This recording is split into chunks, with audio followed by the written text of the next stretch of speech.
Your soil might look fine on the surface, but if your plants are slow to grow, yellowing or producing tiny harvests, you're probably looking at dead soil. Most gardeners don't realize it, but the biggest mistake isn't what you're adding, it's what you're ignoring, the living system beneath your feet. Neglecting soil life slowly destroys its structure, locks nutrients away, and leaves plants weak, even if you're fertilizing.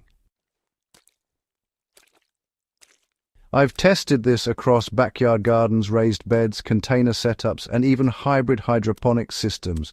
The result is always the same. If you don't restore microbial life, you can't restore yields. And I'm going to show you exactly how I brought soil back to life in just 7 days. Before we dive into the process, there's a small tool that changed the game for me. I started using the electric composter for kitchen, ETL listed, 3.2-litre countertop compost bin EC04. This isn't just another gadget. It solves a critical problem most gardeners overlook: inconsistent organic input. Instead of waiting weeks for compost, this machine breaks down kitchen scraps in hours, giving me a steady supply of microbe-friendly material to feed my soil. I'll leave the exact one I use in the description if you want to check it out.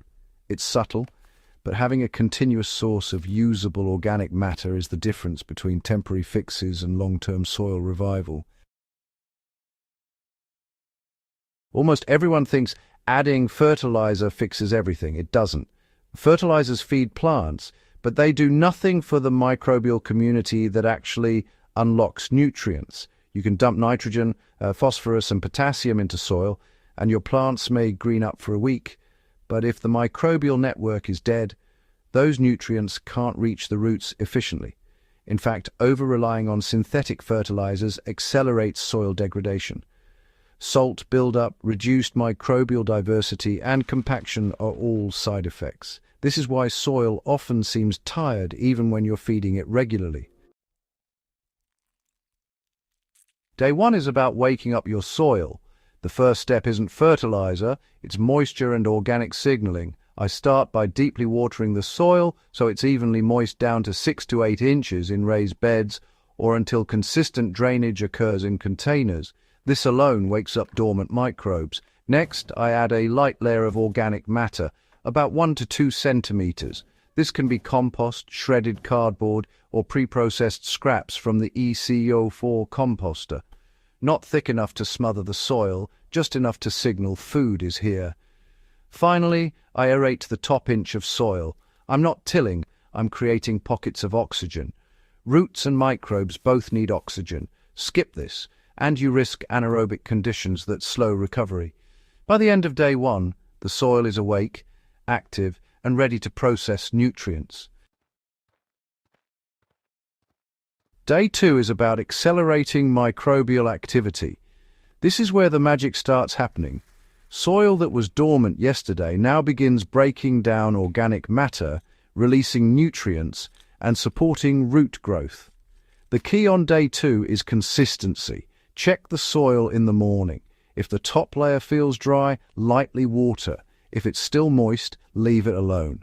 Overwatering at this stage is a silent killer. I also introduce a microbial booster. Nothing fancy. Compost tea works perfectly. Mix a handful of compost in water, let it sit for a few hours, and water your soil with it. If you're using the EC04 composter, the processed compost is even more effective because the material is already microbe-ready. This directly populates your soil with active bacteria and fungi, accelerating nutrient cycling. In hydroponic systems transitioning to organic feeding, this step is critical. Without microbes, organic matter sits inert. With microbes, it becomes instantly useful, boosting plant growth rapidly. By the end of day 2, underground activity is tangible even if you can't yet see it above ground. Day 3 is about stabilization. After waking up your soil and inoculating it, you want to maintain the balance. Mulching is the secret here. A 2 to 3 centimeter layer of straw, dry leaves, or shredded cardboard stabilizes temperature, locks in moisture, and protects microbial life from UV stress. I've tested identical beds side by side, one mulched, one bare. Within a week, the bare soil starts drying, compacting and losing microbial activity. The mulched bed keeps improving. Mulch is not optional, it's critical for lasting results. So, days 4 to 6. This is all about feeding and monitoring. At this stage, the soil is actively cycling nutrients and roots are really starting to respond, but, don't overdo it. The focus here is on feeding those microbes consistently and keeping an eye on moisture levels. What I do is add small, regular doses of compost from the EC04 composter, just enough to keep that microbial population thriving without overwhelming the system. Check for any compaction in raised beds and containers. If the soil is hard or crusted, just lightly aerate the top inch. In hydroponic systems, continue adding soluble compost extracts, but do it carefully to avoid any clogging. By keeping the soil actively fed and aerated, you'll notice plants start showing stronger growth tips, deeper green leaves, and healthier roots. At this stage, you're no longer rescuing the soil, you're actually enhancing it. Day 7, this is when you see the visible proof. By day 7, the transformation is really clear. Plants just look healthier, growth is stronger, and even those nutrient-hungry crops like tomatoes or peppers perk up dramatically. The soil texture becomes noticeably looser and more crumbly, and you'll catch that rich, earthy aroma that signals microbial abundance. This isn't some miracle, it's a system. Feeding the microbes, protecting them with mulch, and giving them consistent organic input produces results that fertilizers alone just can't match. Most gardening guides, they emphasize feeding plants directly. I have to say I disagree. Plants are temporary, soil is permanent.